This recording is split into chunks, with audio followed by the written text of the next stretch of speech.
En este vídeo vamos a tratar nuestra inversión y posterior venta en el sector del cable americano con la empresa Liberty Broadband y, por extensión, Charter Communications como principales inversiones. Sin embargo, para entender bien esta situación debemos remontarnos al pasado y, sobre todo, comprender la importante figura del multimillonario John Malone. Realmente, la historia del cable americano es una historia de pioneros, de rebeldes, que se empeñaron en construir un modelo de negocio diferente a lo que por entonces existía, con dinámicas completamente distintas y con la oposición de grupos mediáticos rivales ya asentados que buscaban su fracaso. Pero como sabemos, las grandes innovaciones surgen bajo un aura de escepticismo.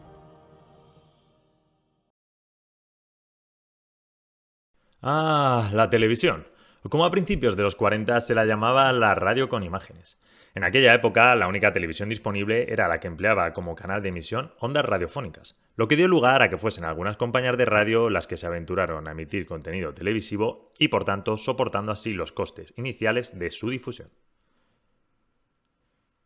Fue en 1948 cuando aparecieron los primeros canales de televisión importantes. Veámoslo. La American Broadcasting Company, ABC. The Columbia Broadcasting System, CBS, posteriormente llamada CBS Corporation. The National Broadcasting Co., la NBC, y la Dumont Television Network. Pero pese a ello, tengamos en cuenta que la mayoría del consumo seguía siendo la radio frente a la televisión, y que estos canales precisamente surgieron porque ya habían existido con anterioridad dentro del mundo de la radio. Por esa misma época, el organismo regulador, conocido como la FCC, comenzó a extender sus esfuerzos hacia la televisión, perdiendo de tal forma la focalización exclusiva sobre la radio. Además, en 1952 aparecieron los primeros noticiarios.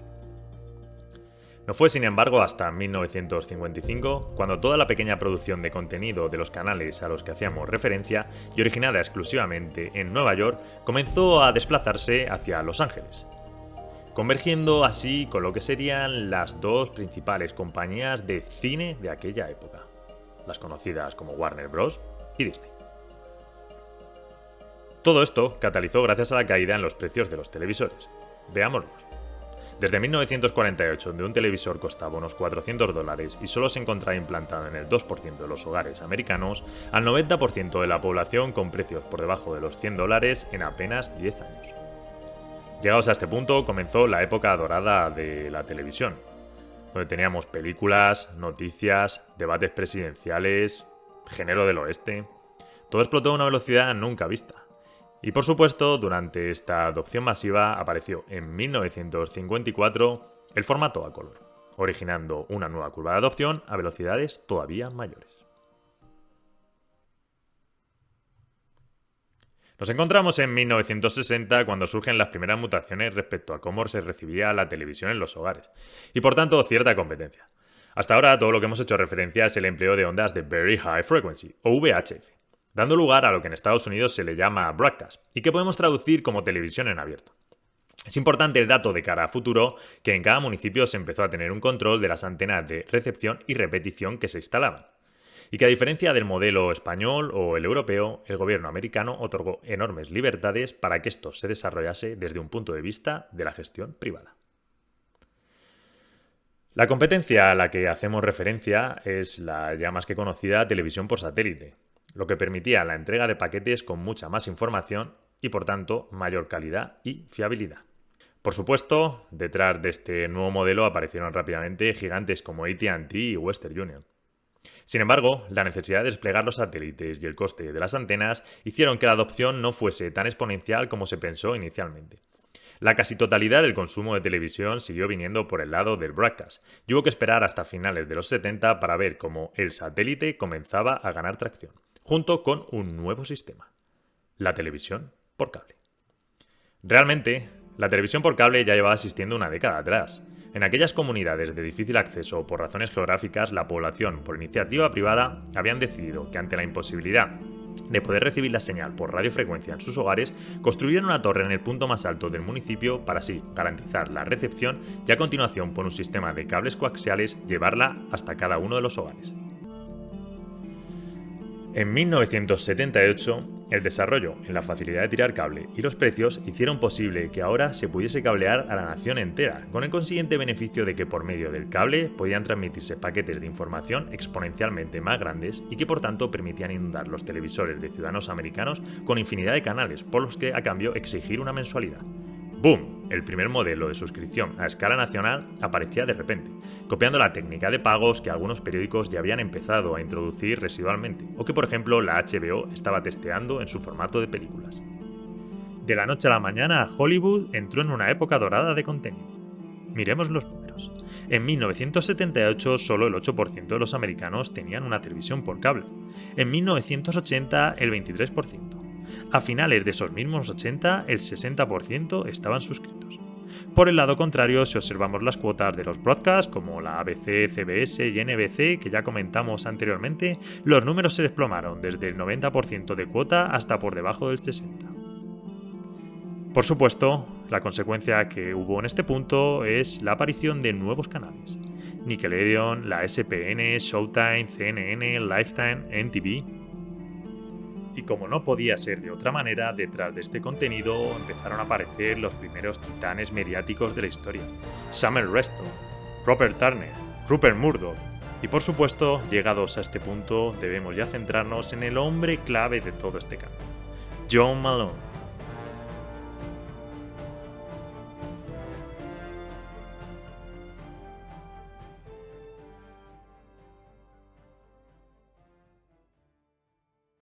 Malone, que venía de trabajar en una empresa de procesadores entre cuyos clientes se encontraba la incipiente industria del cable, acabó siendo reclutado como director ejecutivo de Telecommunications Incorporated, o TCI como la llamaremos a partir de ahora.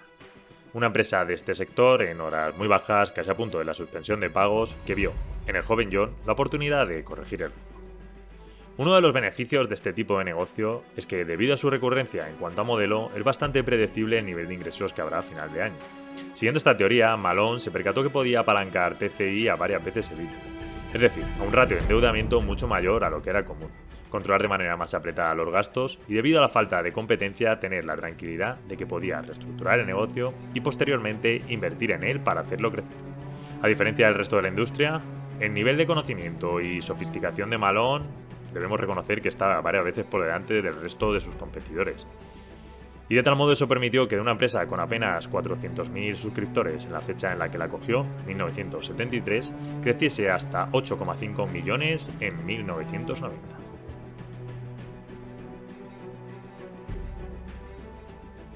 Para estas fechas, TCI se había convertido en un jugador de referencia. Pero Malone no solo era hábil ejecutando el negocio y entendiendo sus números, sino que era un perfecto estratega. Para 1998 el mercado empezaba a estar algo caliente, y Malone lo sabía, de modo que decidió jugar la carta del M&A, es decir, fusiones o adquisiciones. AT&T ofreció comprar TCI por $32 billones. Malone aceptó la venta, se retiró y pasó a presidir una compañía escindida de la propia TCI años atrás bajo el nombre de Liberty Media. Para el momento de la venta, $1 invertidos en Malone al inicio de su mandato se habían convertido en 900 en el último momento. Llegados a este punto y ya en los 2000, tras la burbuja.com, el cable se había consolidado como el principal medio americano para transmitir televisión de pago. Pese al gran crecimiento que experimentó el satélite durante los 90, fue en la década de los 2000 donde la batalla se centró en cómo el cable robaba cuota al satélite. Especialmente apoyado por lo que sería el origen del bundle o paquete, es decir, la suma de telefonía, televisión por cable e internet. Sin embargo, en Estados Unidos, a diferencia de otros países, el bundle completo apenas se logró ofrecer por algunos proveedores en regiones muy localizadas. La realidad es que siempre existió, e incluso hoy día siguen existiendo, compañías tanto de cable y telefónicas que compiten por llevarse clientes las unas con las otras. Durante esta época de los 2000, Malone desarrolló su estrategia 2.0. A través de Liberty Media buscó activos tecnológicos o mediáticos que considerase que tenían altos potenciales de valoración a futuro.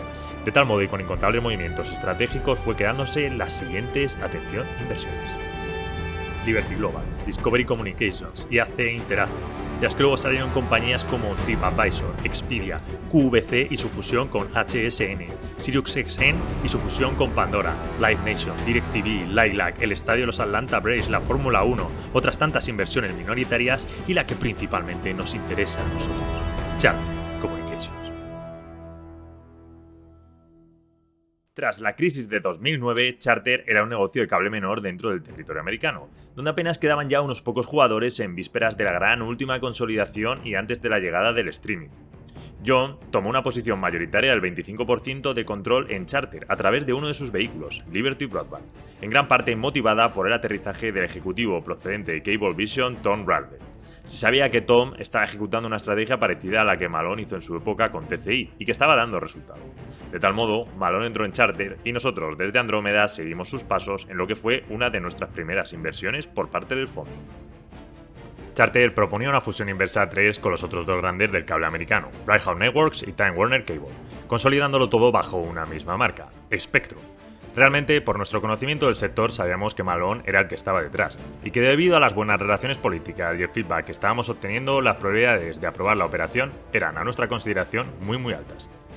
Años atrás, Comcast, el otro gran gigante del cable, intentó comprar Time Warner, antes de que el regulador les tumbase este movimiento. En este caso, la situación era muy distinta, Malone lo sabía y nosotros también. En el verano de 2015 construimos la mayor posición del fondo, 387.000 euros, donde debido a los límites en cuanto a concentración estábamos en el rango más alto. La idea era sencilla, a través de Liberty Broadband el descuento era el mayor posible y fue la inversión que elegimos antes de optar por la propia Charter, que también cotizaba. Si teníamos razón, de un territorio con Comcast, Cable, Time Warner, Bright House, Cox y Charter pasaríamos uno con Comcast a la cabeza y la nueva Charter como jugador secundario, Cox y Cablevision ya muy atrás. Prácticamente era crear un oligopolio en América de la nada, especialmente si teníamos en cuenta que el solapamiento entre ellas era mínimo. Además, éramos conscientes de que el streaming estaba llegando por detrás y que era necesario ejecutar rápido la fusión para defenderse cuanto antes sustituyendo los set-top boxes, es decir, las cajas decodificadoras que tenía Time Warner por unas más modernas y ya digitales. La familia Bright House opinaba igual y por eso se sumaron a la fusión apoyándola. Si el streaming no hubiese aparecido por detrás en este momento, en realidad nada de esto habría ocurrido. Los beneficios al consumidor estaban claros, sobre todo por la parte de Time Warner, que era la más desfavorecida. No había caso para oponerse y finalmente la operación se aprobó. Varios años después, y ya en 2018, vendimos la práctica totalidad de nuestra Liberty Broadband, a la que todo el proceso se había completado y que fue el motivo de nuestra vinculación. La inversión inicial de 387.000 la transformamos en 535.000 euros. Nuevas necesidades como el 5G o la mayor competencia ahora entre canales de streaming suponen nuevos retos para el cable americano. Y como insistimos, nuestro principal motivo de inversión fue llevar la operación a fusión. Una vez ejecutada y pasado un tiempo, decidimos marcharnos. Como hemos querido mostrar durante este vídeo, la historia del cable surge desde unos rebeldes que decidieron que deberían llevar la televisión a las casas de la gente. Y de tal forma bajo un nuevo modelo de negocio, innovando, oponiéndose a contrincantes y arriesgando. Malone fue el cowboy de esta industria, el primer magnate que vendió su imperio a AT&T para años después poder reconstruirlo con Charter. Obviamente no podíamos explicar este vídeo sin mostrar su amplia implicación en este mundo. Gracias, John.